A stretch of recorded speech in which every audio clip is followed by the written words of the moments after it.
Till up to grade 9, I think I was labeled as a duffer. But something just changed during the summer break between grade 9 and 10. I mean, by the time grade 10 started, I had done with my syllabus for ISSC board exams almost 10 months before the board exam. So I was wondering always, why does the child spend a year and fearing about the board exams if I could study the entire thing in just 2 months' time and without being an academically brilliant child?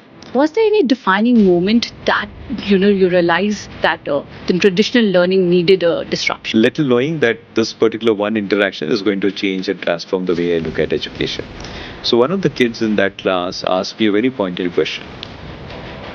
So you're literally questioning the norm, actually. No, I'm not. I mean, Yeah. because I think it's just that the age, I think that was required. I think we were all grown in that environment. Right. But that age, that era was very different from what we are living today. I mean, today, success is not out of bounds for common man. Any child who does not have access to any financial resources or economic assets can also be greatly successful. We've already seen this in the startup world. Trust me, the kids in the school are more stressed than you and me are stressed. Look at the schedule, right? They have to wake up at early morning, 6 o'clock, catch the bus, reach the school, come back home by 4 o'clock. Then they'll get about 1 hour scheduled playtime with the friends. And after that, they have to take tuition classes, complete the assignment. Then over the dinner, they get about 15, 20 minutes to speak to the parents or friends and family, and they're going to the bed. I mean, I don't think even I'm putting that kind of an effort. We pick the best teachers in the country. Salaries that we offer to the teachers is very high, significantly at least about 25% higher than the physical school would offer. A grade 1 child is able to log into a class with just 3 clicks and manage his own classes and schedule. I think in the long run, parents would start seeing schools as social spaces, but for learning outcomes, they will have to look at online schools like 21 Pitch. I think what I call it as a romance of school. Parents want to see kids in the uniform. Right. They want to wave off the kids at the bus stop, at the pickup. They want to go and attend the annual day and sports day. I think every child maintains his own portfolio. So we have like Shark Tank as an event where there are serious business proposals that comes in, and kids have also raised money out of the Shark Tank. Not just of 21K, but a story of hope. A story of that every child in India or the world deserves freedom and deserves learning, irrespective of where they stay, and learn without limit. Learners discover their true self and know that schooling does not define you in terms of your success or in terms of your career. So it's important that every child spends their time in a meaningful way and every child can get access to great quality education.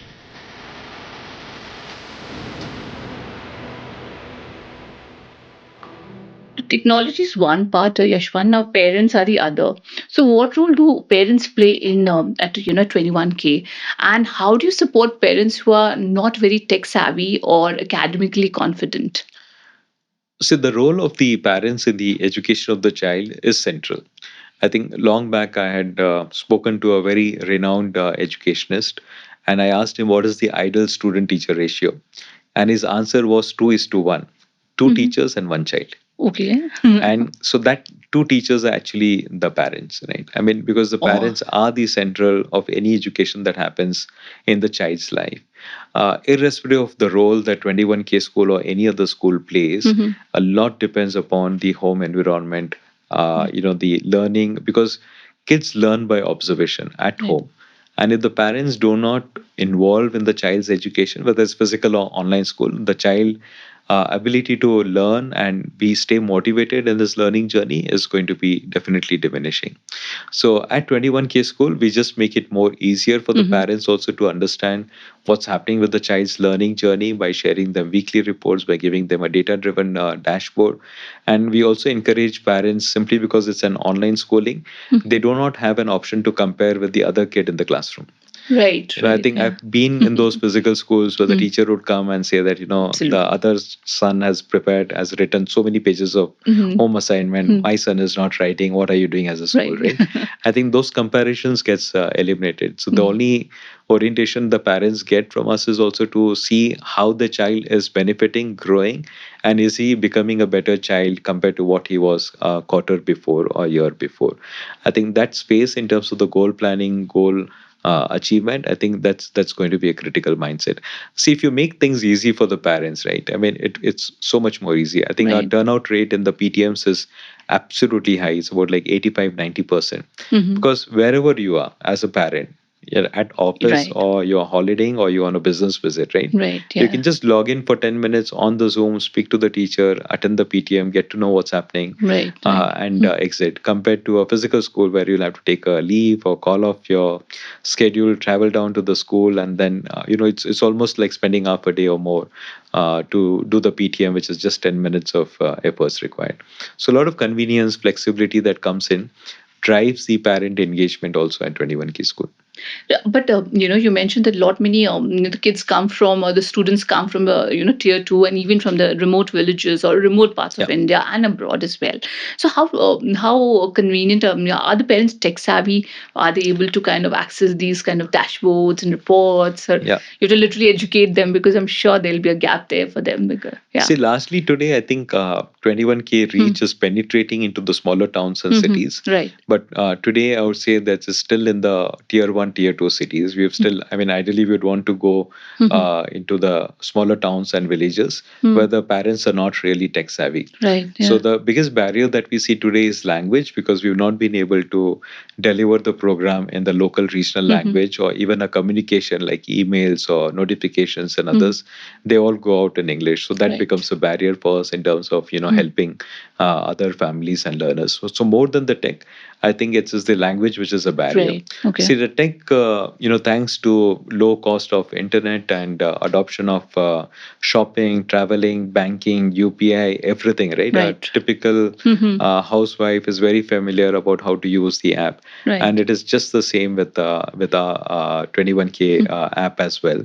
It's no different. So we've not seen that as a challenge. A grade one child is able to log into a class with just 3 clicks and manage his own classes and schedule, including home assignment submission, Hmm. on her own without intervention of any adult. At lower grades is where we make it mandatory for one of the adult caregivers or parents to be along with the child when the classes are being held. But are they really academically confident? The parents, most of the parents, especially from different from the tier two cities and all, that they will be able to kind of navigate through the technology so Absolutely. seamlessly. Yeah. Absolutely. Yeah. I think it's underestimated with the awareness of the technology, among things. I think the recent YouTube Hmm. report also said that, the highest number of the growth they have seen is in the smaller towns and cities. Same thing with the online shopping. So the adoption of technology is at a very high speed rate, Hmm. including the AI adoption in the smaller towns and cities. What has also made a difference for these parents for the smaller towns and cities is the fact that they are able to get the quality of education which otherwise they would not get.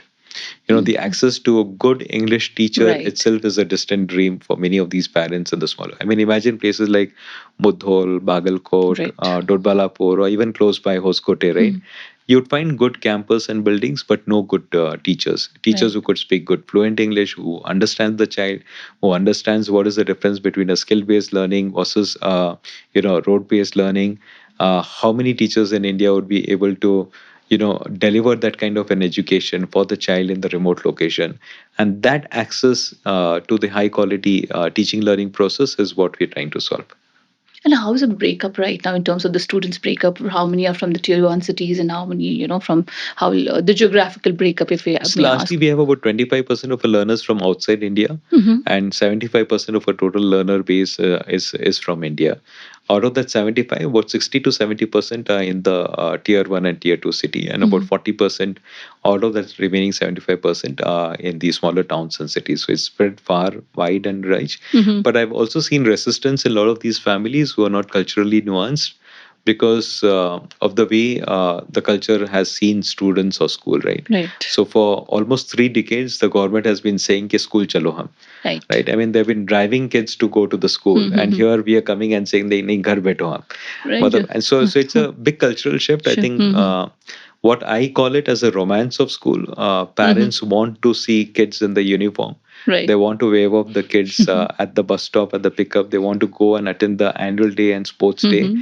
So a lot of first time parents would Hmm. want kids to be in the physical school, right? So it's more the Because of that parents than the romance in the school. kids, Yeah, it's actually. because of the kids. Okay. But Yeah. by the child is in grade 3, grade 4, that romance, that period is over, and the Right. realization comes in, kid, the child is not learning. So it's just like marriage. It's just like. Oh. So I think that's where we are seeing a lot of traction of Right. parents coming and enrolling us at grade 3 or grade 4 onwards. I think, After overcoming that yeah. So phase. from KG2 to grade 12, I think the highest number of enrollments is between grade 4 to grade 8. Okay, after being after experiencing the regular Experiencing. school, they are coming. Correct. And Yeah. you also mentioned one very important point that the parents, it all depends on the environment at home, actually. Right. So you also have your son who is studying in 21K school, and you also have a career of your own. So how do you like give time, and what exactly are the best things that you should do for your children in order to build that kind of environment? See, I think the good part is that he's free by 12:30. Right. So he has a good full day available for him to pursue his passion. And my wife Nupur, who's been an excellent support and also an educator herself, Okay. she takes care of skill building activities, discussion. We just started a recent project where one Saturday we take him to one of the markets in Bangalore. Okay. So, last Saturday we were there at the jewelry market where he learned how gold and silver gets melted, how is it tested, how it is priced, how it is sold, what is wholesale, retail, the entire distribution, right? And the fact that he's able to do that because he's not burdened by homework, he's not burdened by assessment, he's not stressed out of the learning or what happens on the Monday test. That's why he's able to give so much of time and Right. explore life to the fullest. I think so. On the weekend, I play the daddy role. I think being there at home, working with kids, or spending nights with him. It could be about watching a movie and explaining him about the socio-geographical context of the movie, or it could be just solving some math problem. Everything. So I think it's been very balanced. I would really not agree that a parent says that I don't have a time for my child. I think kids are great stress busters. It gives you a lot of meaning to life, and a lot of problems at 21K I've been able to discuss and resolve by just speaking to Hriday, my son. Well, that's interesting. So he gives kind of solutions as well. Oh, very much. I think because he gives that user experience that I'm trying to achieve, right? So I Right. think the best user is that I have someone at home. Right. For example, I think we were discussing about the LMS and what needs to be changed. And he gave me at least about 12, 13 pointers, which I would have never thought through Okay. when I look at from the founder's perspective. Right. Right. But when I see from his perspective as a child, I think all those suggestions were absolutely remarkable. That's interesting, actually. So, what I'm trying to derive is like, so education is not all about academics, and at 21K you're broadening it. So it's not only just going to school and learning the the regular classroom books. Actually, it's beyond that. You're bringing them to experience, like you were taking them to a market, and helping them to understand exactly how the real world works. Actually, so yeah, there's a huge gap, and we are trying to that's what education is all about. That's what you are trying to. The objective is to build it, right? So lastly, I think from starting this year, we also, repositioning, rethinking, reimagining 21K school itself. Right. We're saying that we are not just an online school, but we are K-12 learning company, where our mission and purpose is to help every child find the path to success. Now, the path to success for a child at early years could be very different from a child who is in grade 10 or grade 12. Right. But everybody should have a path to success. And our purpose is to help that family to achieve that success. I mean, as a parent, I think there's no one who would say that I don't want to see my child to be successful. Right. But success itself has multidimensional, right? So for me, a child who gets into IIT at the cost of his health, at the cost of his social well-being or mental health, I think that's not success. It's a complete disaster. So can we give a balanced growth or definition of success for the families to ensure that they still meet the life goals, they still achieve the life outcomes which they want, but do it with joy, with care, with a balanced approach in terms of all the facets of the success that's important. It could be about relationship, it could be about career, it could be about wealth, it could be about health, it could be about your learning outcomes, it could be about your spiritual and mindfulness activities. I think all those dimensions of the success is what we are trying to position 21K school to help the families. That's why today we are going beyond just online schooling. That's interesting, and that's very important actually for in today's world. Right. Now, speaking of parents, well-being is a global concern, right? In an age where countries like Sweden are limiting screen time, how does 21K ensure that learning happens and without harming the children's well-being? So there are two aspects for it. I think what I understood from my discussion with a couple of renowned experts and scientists, including the child psychologist, screen time. The definition of the screen time is when you're watching or staring at a screen Mm-hmm. and you don't have a human interaction. So if you're doing a video call with someone on your mobile, I think Right. that's not screen time because you're talking to someone. The basic scientific approach is that when you're speaking to someone as a human, you would blink your eyes often and does not strain your eyes. But if you're watching a YouTube or Netflix movie, I think that's where you'll be staring at the screen. There is no interaction, and that's a definition of a screen time. Second impact of the screens is because of the blue light, right? Right. Now, anything which is a LED object emits blue rays. Right. It could be the LED light at home, at office, not necessarily just the screen. So that could impact and strain your eyes, your sleep patterns, your circadian rhythm. All that impact is there, which is a more of a global concern, not alienated or attached only to the usage of computers. It has to be seen from that perspective. Third, when it comes to mental health and social well-being of the child, actually online school de-stresses the child completely. The child is getting his full quota of sleep irrespective of what time he sleeps because he can choose between morning and late morning or afternoon batches as well. And the child is not stressed out in terms of running around for the school or catching the bus or eating cold food in the tiffin. He can enjoy the hot and relish the nutrition that he But gets I at would like to home. cut you here. Won't we call it discipline? That's what we normally say. That's No. discipline with the child. That's how it is. Okay, that's Yeah. interesting. Now, I mean, my Yeah. definition of discipline is Because very that's different. like as a kid, once you start going to school, the discipline is set, and that's what sets you I for life. Actually, Is yeah. that discipline? That's compliance. Sure. I mean, if you That's if you true. want a kid to just follow the Hmm. orders of the grown up, Right. he'll grow up to become a clerk. He'll never become a Mm. leader. We Okay. don't want compliant society, right? We Right. want leaders who could challenge the status Hmm. quo. I think that's not discipline. That's Okay. pure compliance to the It, adult order, right? See, discipline is about is he committed to so you're literally completing homework on disrupting the the time. age-old Think it thought, is a right? fact. Just think of it. Yes. I think. Yes. Hmm. But see, a child is disciplined, is indisciplined if he's not submitting his home assignments Hmm. on time, if he's not caring about, eating or doing things which is normally expected of the child. Hmm. But just because a routine actually is, even, I think I was watching a podcast also, which says that the neural growth in the child gets diminished if the child follows a routine Was it? Okay. more and more, even at our age, right? If we follow a routine, we're actually setting up for huge mental issues. If Okay. you keep challenging the brain, it could be as simple as, if you have your monitor on the left side, Hmm. try having the desktop monitor move to the right side and see how the brain reacts, right? And that's a challenge for the brain, just not Right. to get conditioned to look at Right. one side of the screen, right? Or it could be on your mobile screen. If you just reorder the apps, you're Right. so used to Absolutely. going, Yes. it happens very inorganically saying that, okay, this Yes. is the call button, I'll pick up and call. Correct. Just turn I around the buttons agree. and see that, right? Hmm. So routine actually is very bad for a child in terms of his own mental growth. So discipline in terms of waking up on time. What is more important is the child gets a good sleep, Hmm. good 8 to 9 hours of a sleep, which today the kids are not getting. I think the question of stress in the child is least understood today, and probably even if it's understood, it's not being addressed. But trust me, the kids in the school are more stressed than you and me are stressed.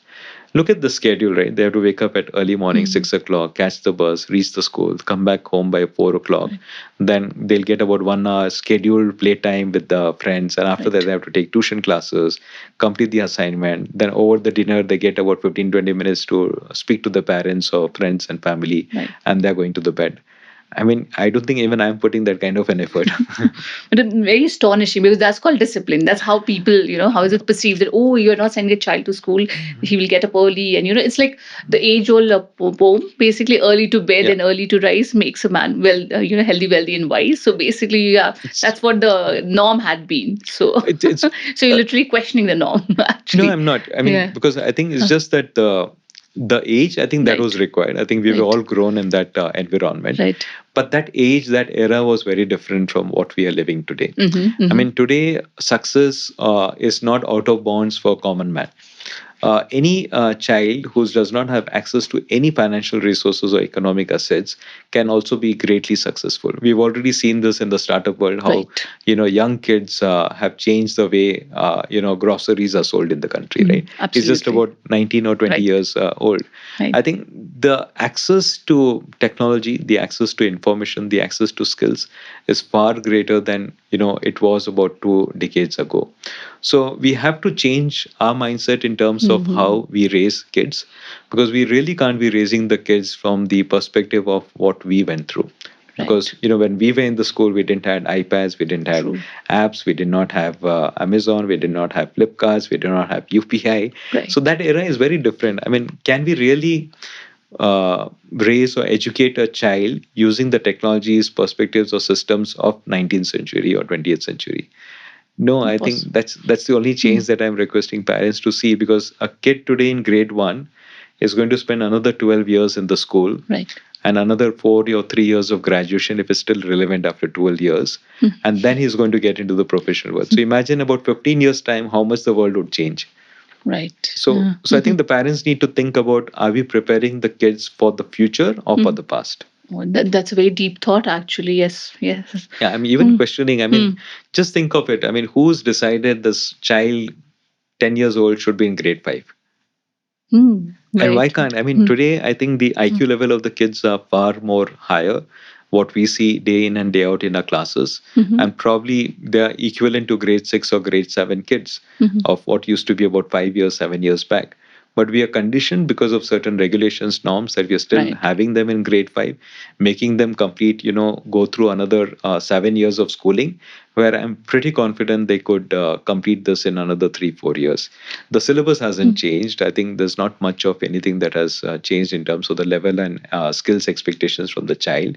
But the kids' IQ, their brain, their exposure has increased vastly. Right. So that's why we have made acceleration also as one of the pillars of our mission, Mm-hmm. where we want to see that the kid who is just 14 years, can he complete grade 12? Okay. And spend another 2 years maybe working, doing internships or building something So on that his kind of own. flexibility you have. That kind of flexibility is being provided by Cambridge, is being provided by NIS, and that's why we are with these boards. And how successful it has been for the children. We've just What have you? started. I think day in and day out. I think we published books of 100 achievers of our school. I think we are publishing volume 2 of another 100. There are kids already, Kavita, who are building business, who are startup founders, who have patents in the name, who have won awards as the best innovators in India. They're doing acting. They're on the sports national level. Brilliant kids. I think every child is has his own journey to success, and that's what we are saying, that had they been in the regular traditional school education system, I think all that success and growth would have just been dumped under the burden of examinations and So, what is assessments. a key differentiator which is helping them or nurturing this kind of, One is the time, right? the passion to live, because they're getting the time free thing. Parents are saving on the cost. I mean, though you say that 21K school is still quite not very affordable, but if you Yeah. compare to a regular CBSE school, and if you also include the cost of education, which includes the transport, uniform, and other costs, Right. we are still far more cheaper than any regular school. Our Cambridge fees is about 90,000, while Cambridge Annually. annually, while the British schools, most of the schools would charge about 3.5 lakhs to Right. and above. About so parents are seeing value that I can give my education to 21K school, save that money another 2, 3 lakhs, and give them a great lifestyle, a great learning experience throughout the year. So I think the way I see the future, I think in the long run, parents would start seeing schools as social spaces. But for learning outcomes, they will have to look at online schools like 21K school. That's interesting. So one more question I have, like you said, the kids are going ahead and pursuing these different career paths. Now, as 21K curriculum, do you also include these kind of career paths, or you some kind of nurturing in the school syllabus itself or in the curriculum itself? Yes, Yeah. we do that greatly. I think every child maintains his own portfolio. We know the skill sets, what is the aptitude, what is the level. We're introducing career assessment tests much much earlier than what is scheduled. So, for And example, if I'm a child, like I'm studying in sixth standard, for instance, and right, I'm yeah. going to the regular school, in 21K, and I'm studying the subjects. I have taken a Cambridge board as such. So, what else in terms of the extracurricular activities that I'm going to be introduced to in at 21K as such? So for grade six, let's take that example. So Sure. we have like Shark Tank as an event where Okay. there are serious business proposals that comes in, and kids have also raised money out of the Shark Tank events. And this is done This is organized by done 21Ks. by 21K. It's only for Okay. the 21K school. Then we Okay. have Science Fest, we have Mathalons, which we try to test in terms. We have Art Fest, Creativity, which is all done at a very professional grade level. Okay. Besides, we also have numerous clubs, right, from public speaking, entrepreneurship, financial literacy, coding, robotics, and all those clubs. So every child who has a need and objective, Right. like there's a child who wants to be an astrophysicist, he's already in grade six, right? Now, obviously, we can't start teaching him about the astrophysics, but we've Right. given him digital tools, project tools through the Akadru platform, where he can understand the field much better. He can strengthen his mastery of the concepts around science and maths and language, which is essential, right? I mean, that strengthening is happening beyond the core curriculum.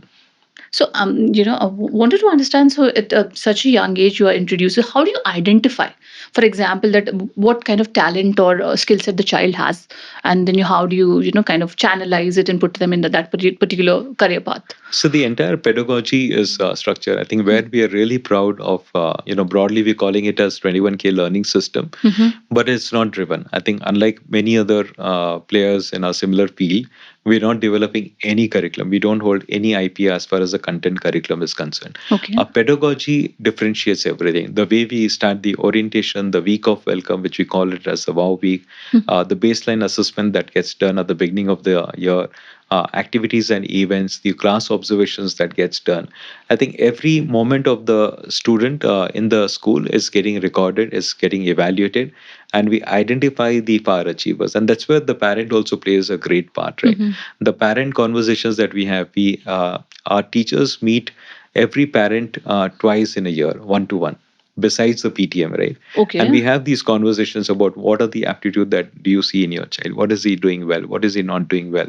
We have an exceptional team of special educators, behavioral analysts within the team, right? So we are spotting the talent, guiding the parents also to help the child nurture it. We are not taking him to national level competitions, but we can definitely tell the parent that this child has a talent in sport. Why don't you put him into a professional coaching? So basically, so you're literally kind of engagement is more about inclusive and engagement, engaging kind of attitude, or kind of environment that you're creating. Absolutely. Yeah. So I think we are not limiting ourselves. That's why I said that, we are seeing ourselves as a K-12 learning company, not as a school. Because as a school, I think my objective would be that उसको English, math, science पढ़ा दो, right. assessment दे दो, report card दे दो, खत्म हो गए. I mean, we are going beyond. I think this does not define the success. I mean, I've got my report card of grade 10, scored great percentage, but that does say anything about my future? No. I think Absolutely. because unfortunately, education system does not measure things which are more critical, right? Because they are very qualitative and not quantitative. And that's where the child gets failed from the today's education system. So we're trying to develop a metric where we evaluate the whole persona of the child, including the skills, aptitude, and the approach towards the learning. Okay. Great. So beyond well-being, there's another question, which is very integral is connection. Now, train you, how do you create a sense of belonging, social interaction, and countries and the school spirit, basically, when students are spread across 78 plus countries? See, the kids who are studying with us, right? They're all Gen Alpha. I mean, we have largely the kids who have been born after 2010. These kids, as I say, they are born with a digital spoon. They're not born with a golden or silver spoon, right? They are digital native kids, right? I mean, they thrive when there is a connection over the digital platforms. They would not be, even physical school kids are not very socially active, right? I've been in a physical school. I don't have a single friend from my school days. I was not at all social, right? So to assume that a child who's in a physical school is all social and extrovert, is a misnomer. Right? It doesn't happen that way. Same thing with the digital learning. I think kids really thrive in terms of the collaboration. Even if you look at today's work circle that's happening, plus every child is engaged in some or the other physical activities throughout. It could be sports, art, music, passion, whatever they have been following up. Right. So they build the community outside, and that's a shared community which is much better than a forced interaction with a group of class who do not have the same interests. Absolutely. No, but if you look at it, when that's again, we can question it, but there's a proven kind of the thought that if a child is going to school, he or she develops social interactions. He engages with people around it. But when you're just on a screen and studying, that is something that you're going to miss greatly. No. So, Again, see, yeah. based on the learning science and the research done by Professor John Dewey, for example, right, they say learning is a very individual process. Learning does not happen in social. I mean, socialization and being socially comfortable with other person is a skill. That's an important skill. I'm not saying that it's not Right. important, but it's not essential for learning. It's not necessary that I have to sit in a group of 24, 30 students in order to exactly actually learn the concept. It does not help in it. So just being in a physical presence with a group of students does not improve my learning outcomes. Is all what I'm trying to say.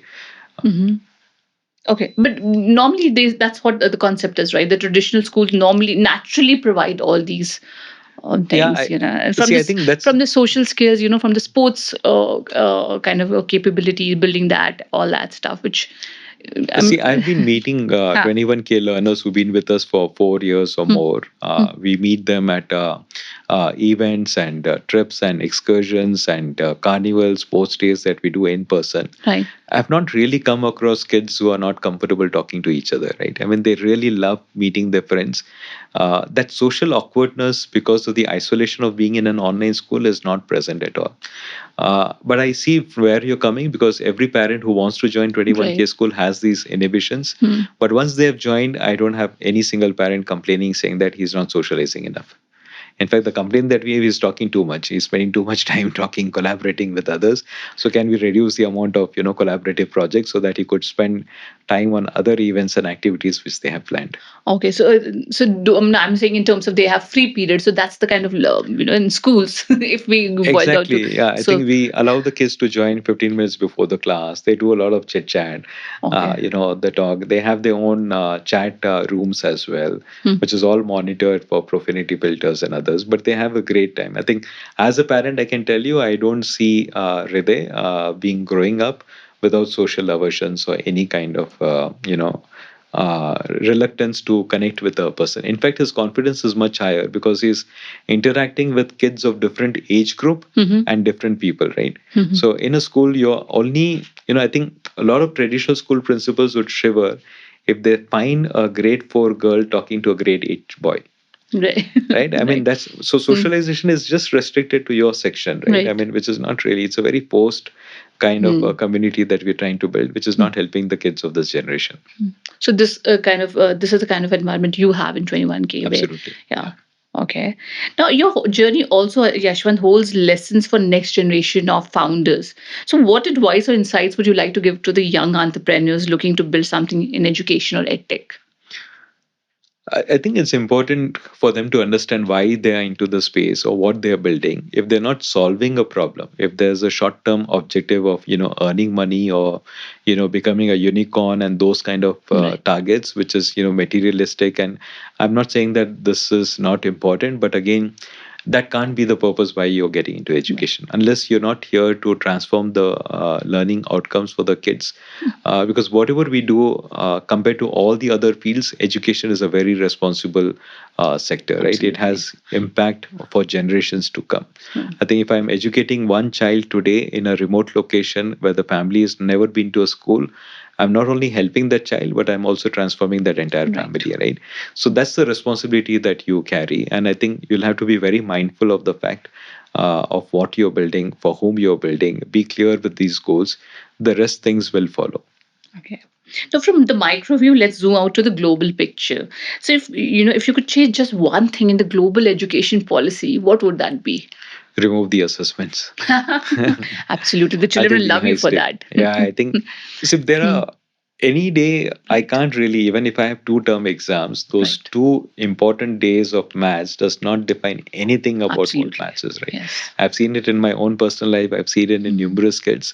Kids are much more smarter. It's just that their worldview is very different from yours. Right. Just because you have printed certain questions on 4 or 5 pages Right. of sheets and he's not able to answer that, doesn't say anything about that child. Right. And do you see that happening in the near future? It's changing a lot. I think Right. at least the international boards have been adopting this. The Indian Mhm. boards is there in the NEP. I think in the long term Mhm. vision of the country also, I think they're looking at a much more deeper perspective of a holistic view of evaluating a child's progress, which goes beyond just marks he or she scores. Right. So hopefully this will change one It day. Yeah, should, because yeah. I see my daughter being petrified when it comes to exams. Oh, So yeah, otherwise she looks forward to go to school. And now for every parent listening or watching this podcast, this may be the most important question, Yashwan. If a parent is choosing between a traditional school or 21K, what are the three key differentiators and advice that you would like to give it to them? so the first thing I think the parent will have to change the perspective of what schooling is. They should not be seeing the way they were schooled because that Right. era has changed, transformed, right? I think that's important to not let the bias of your own past experience to influence the decision of your child's education. Second is also to just look into the future, peep into the future and see what is the kind of era the child is going to step into when he grows up, right? What is the kind of skill sets that he or she would require? What kind of technologies that he needs to be adapted? And just question whether the child is really benefiting out of the current school system where he or she is at. Is the child, because ultimately why we are sending the kid to a school is to prepare him for the future, right? Right.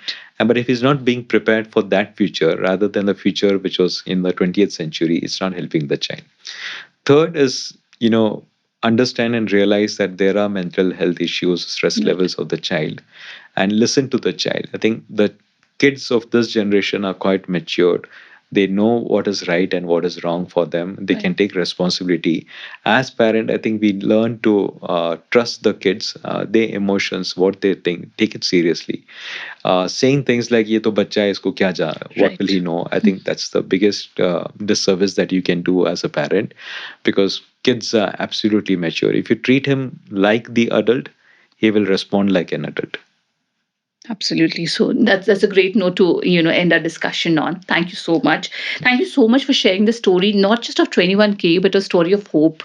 A story of that every child in India or the world deserves freedom and deserves learning, where irrespective where they stay and learn without limits. So thank you so much, Yashwant, for being here and for guiding us and for your insightful discussion and also disrupting most of the proven views that we already had. And today's generation and today's child needs something beyond what we were we're going through. Actually, thank you so much. Thank you so much for allowing me to share my views. I'm sure that the education is set for change, and I think the biggest thing that we should be mindful is that the kid spending 1 year in the school is not going to get that time back. So it's important that every child spends the time in a meaningful way, and every child can get access to great quality education. Thank you so much for your time. Thank you so much. Thank you, Thank you. Yashwan. Thanks.